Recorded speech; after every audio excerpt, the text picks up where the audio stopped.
Supply market intelligence is all about giving procurement an opportunity to leverage external sources of information that can then be combined with a unique and company-specific internal perspective on either the suppliers or the category or the spend that's being managed.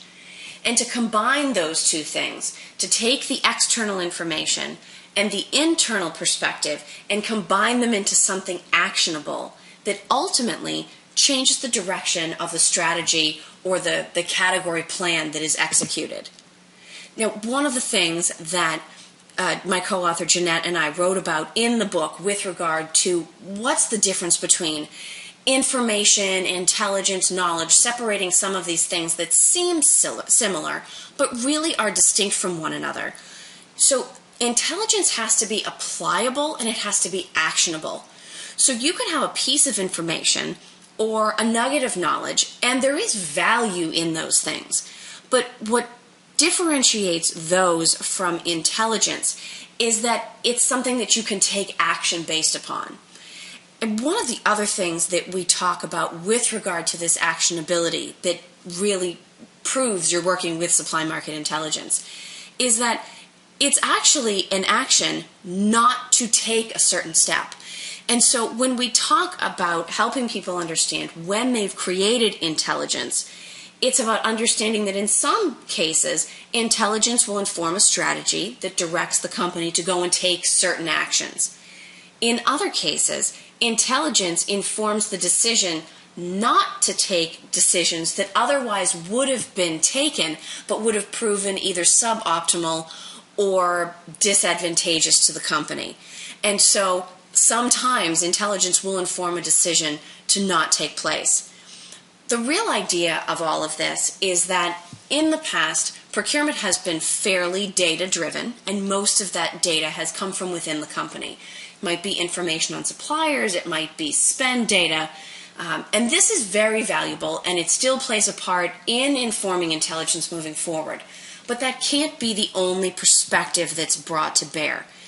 Procurement and companies are so driven and influenced by external forces these days. And some of that we look at in the context of supply chain risk or things associated with globalization or raw materials markets. But really what it means is that if procurement is going to take the most expansive approach to category strategy possible, we have to make sure that all of our decisions and recommendations are influenced and informed by our internal information as well as by information that's available from analysts, from suppliers, from organizations, and from news sources as well. Supply market intelligence is particularly important to procurement today, I think for two different reasons. One is because of the shifts that are taking place in the larger markets, and the other is because of the shifts that are taking place within procurement itself. So if I start by looking at what's taking place in the markets, certainly our supply chains have grown longer. We are doing more with suppliers than we've ever done in the past, where an alternative would be to handle something in-house. And the lengthening of supply chains, certainly it introduces risk, but it shouldn't be seen as a negative thing because it also introduces opportunity. And just as we've seized opportunity in the past to maybe buy a product or a material from a lower cost place somewhere else, or contract for a service in a different country because we can get more advantageous fees for the same quality of service, we're also seeing that new qualified alternatives are coming to bear all the time. So in the past, procurement would take a very apples-to-apples approach to qualifying solutions being considered when a proposal was being looked at. And it was very literal. So you would have 3 or 4 or some number of suppliers, all of whom could provide a product that accomplished the exact same thing, met the exact same specifications as one another. And so the decision basically came down to what is the price they're able to offer at, what sorts of service level agreements or contract terms does it come with, what sorts of other benefits to working with supplier is there, and that is what would largely inform our decision. But today, we're looking at things from a more objective focused standpoint. And that is wonderful because it broadens our options.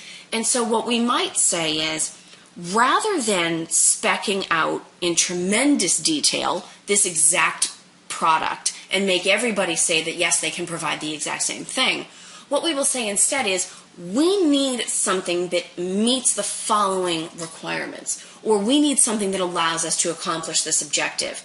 And that allows the suppliers to introduce their own perspective around materials or combinations of materials or the exact size or how something is assembled. And so while you may not have an exact apples to apples comparison of these alternatives, you have a greater opportunity to accomplish something unique, which contributes to competitive advantage. And so where supply market intelligence comes to play in this is that not only does procurement need to know that the possibility of these alternatives exist, but we need to know how to structure the bid so that we allow the right level of variability into the decision-making process without compromising what procurement was designed to do, which is to find the right products and services that accomplish what the organization needs and find the highest value proposal for bringing those in-house. Now, the second thing I think that makes supply market intelligence so important is what is going on within procurement itself right now. So in the past, I think we were very transaction-oriented. We were looking at very narrow ranges of spend when we were bringing things under management. But we're increasingly being given the opportunity to participate in more value-oriented activities. And in some cases, these actually extend outside of even buying things. Procurement might be given an opportunity to collaborate in a research or design process with a supplier. Or we might be given the opportunity to participate in mergers and acquisitions activity. And our ability to go out and pull in external information that can be digested and refined and then used to motivate discussion or inform decisions is incredibly important for what it allows the company to accomplish. But it's also important within the context of how it positions procurement within the organization as a group that is not just capable of working these processes or managing these suppliers, but also in doing the research that broadens the mindset of entire decision-making teams as they enter into a project, whether those projects have anything to do with buying a product or service or not. Now, when it comes to the actual execution of supply market intelligence, there's sort of good news and bad news from an investment standpoint. So the good news is you don't actually have to invest a lot of money in paying for access to articles or data services in order to get it done. These are very fortunate times in that there's an awful lot of verifiable, high-quality information available for free on the internet if you know how to find it. Now, what that does is it presents a challenge in that the difficulty is no longer in finding the information. The difficulty is in filtering and making sure you have the right quality information with an objective viewpoint. So where in the past you would be going to a very narrow range of expensive data services that you knew were providing you with objective, validated, quality information that was up to date and applied to what you were going to search for. And the work for you was then just simply digesting that and applying it to your situation. Today, you don't have to pay the money for those services. What you have to do is invest the time to go out and find the information, read through it all, and make sure that you're dealing with an authoritative source, that the information is up to date enough to still be applicable, and you need to validate it. So we often talk about the idea of triangulation, which is something that comes up a lot, at least in procurement and spend analysis, where if you're trying to understand the context of a piece of data, you're going to look at several different sources and sort of connect what they tell you to round out what you understand about that spend. The same is true for supply market intelligence. So what you're doing here is if you find a fact or an idea or a lead that is surprising or goes against what you would have considered to be conventional wisdom, rather than saying, oh, we've found this new piece of information, we need to completely change course and do something completely different. What you're going to do is say, okay, I found an outlier. I need to ensure the validity of this outlier. And so you will go off and see if you can confirm it from another source, or have someone that's an expert in that particular area give you a good confidence level that even if that outlier piece of information doesn't become the sole driver for your strategy, it can at least be factored into conversations. Now, the process that Jeanette Jones and I laid out in our book on supply market intelligence is an iterative one. And we start with an initial 3 steps, which is research, read, and refine. And what that basically sets up is you're going to lay out a basic framework for yourself. What are the few terms or names or phrases that I need to go research? You do initial internet searches, you read information, you give yourself an opportunity to absorb it and think about what it means. And then you refine that initial search strategy. You say, I need to dig deeper into this area, I don't need to worry about this area. Or you realize that you have more questions than you initially thought you did when you set out. Sometimes it requires going back to a supplier or going back to a cross-functional internal team to clarify exactly which area you needed to be in. And to some extent, that's going to depend on whether you have a category-driven procurement team where people are focused always in logistics or always in marketing, or whether you have more of a process-driven team where everyone is more generalist from a category perspective but knows how to drive that process effectively from beginning to end. So you're going to go through the research, read, and refine multiple times, really until you get to that point of diminishing returns. Then you stop and you work on documenting the information such that it can be shared. And at this point, we actually recommend stopping and having an internal approval hurdle. So what you're going to do, if you're the person that has been responsible for doing the research and collecting the information and putting it to paper, you're then going to stop within procurement, and you're either going to meet with the CPO, or you're going to meet with your category lead, or you're just going to pull together a number of other colleagues that understand what you're trying to accomplish, and you're going to present to them what you have found. And what this allows you to do is have sort of a quality assurance on the process. It's going to make sure that maybe some of the obvious questions or the obvious holes get answered or filled in before that documentation leaves procurement and goes elsewhere in the organization. Once it has passed that hurdle, at that point you're really working on the research brief or an executive brief. And the goal of this is, in fact, to keep it brief. It doesn't have to be all-encompassing. It needs to hold enough information to capture the attention of the person or team that you're presenting your recommendations to. It is important in that you lead with facts and you lead with numbers. Of course, documenting the sources that those came from is equally critical. Nobody expects that in order to be good at creating supply market intelligence that you go out firsthand and do all this data collection yourself. It's more about being able to validate that you've pulled information from quality sources. And it gives you an opportunity to put the basic facts in front of people, get their attention, and hold it long enough to fill in the blanks by becoming an information resource yourself. So having gone through that research, read, and refine process, you as a researcher within procurement are enriched. Your knowledge and your understanding are enriched.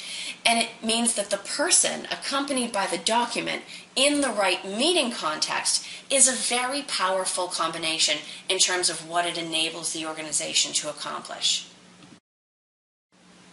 There are a couple of different scenarios where I have seen supply market intelligence prove itself to be particularly valuable to procurement. One is actually purely internal.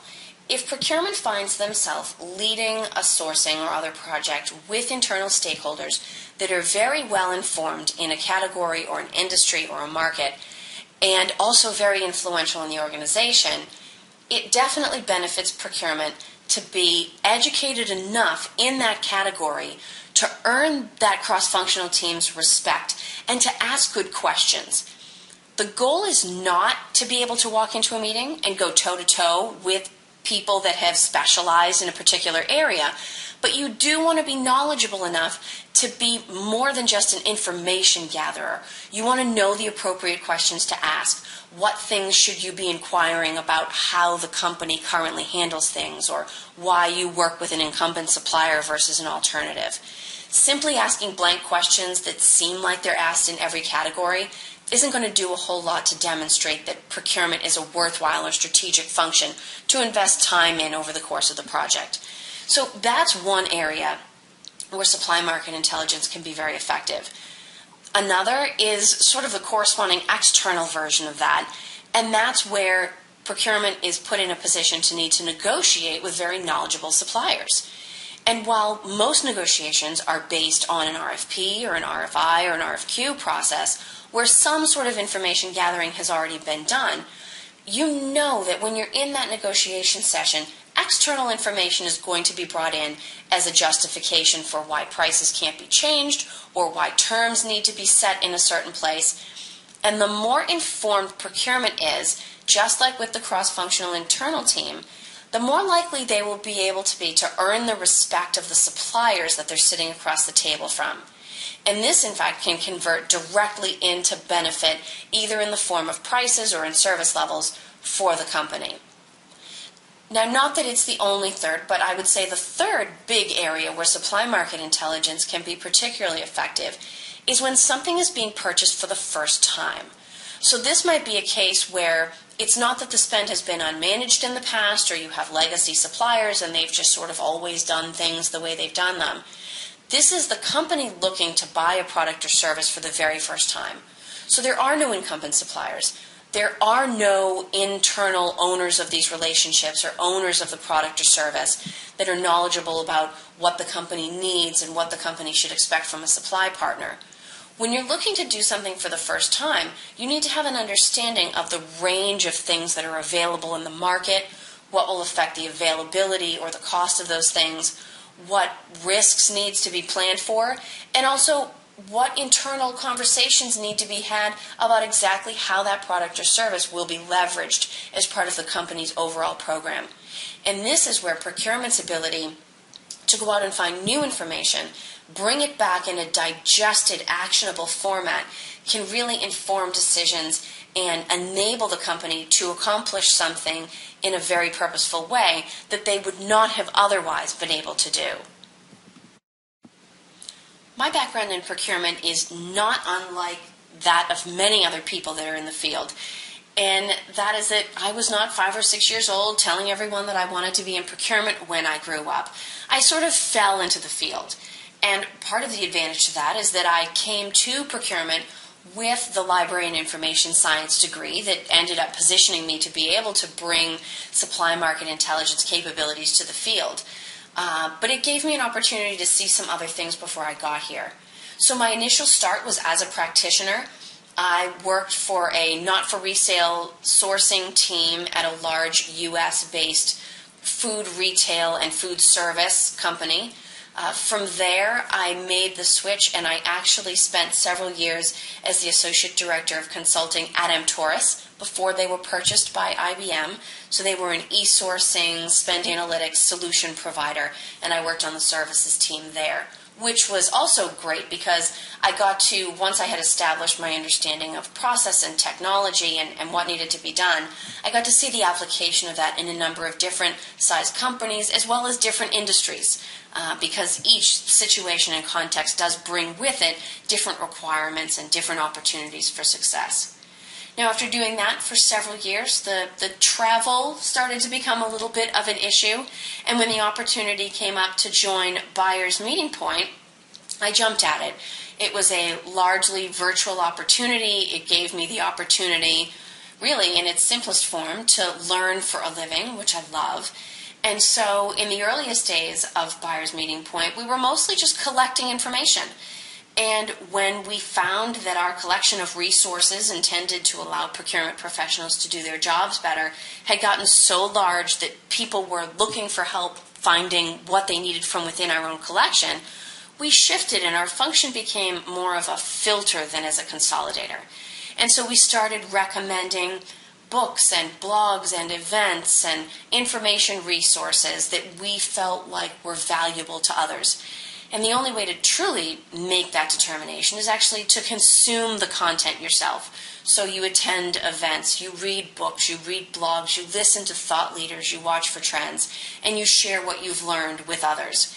And that's what I think led us to sort of where we are now, which is through the blog and our Blog Talk radio station, where we offer up information as well as opinion and interviews. We're able to pull in thought leaders and authors of new books and bring people together to share ideas and discuss the opportunities that are available within the procurement profession. Now, Jeanette approached me about writing supply market intelligence for procurement professionals because she and I, our experiences kind of complement each other. She is purely a research professional that has chosen to specialize in procurement, and I'm more of a procurement professional at this point with sort of a thread of research or supply market intelligence running through my background. And so we were able to bring those perspectives together to create this book that not only allows us to say this is what supply market intelligence is and the value proposition associated with it, as well as how to put a program in place and how to execute, but then to collect all of the information resources which form the second half of the book to say, okay, now that you've got the process in place and you understand what's potentially at stake, where do you go to start collecting this information?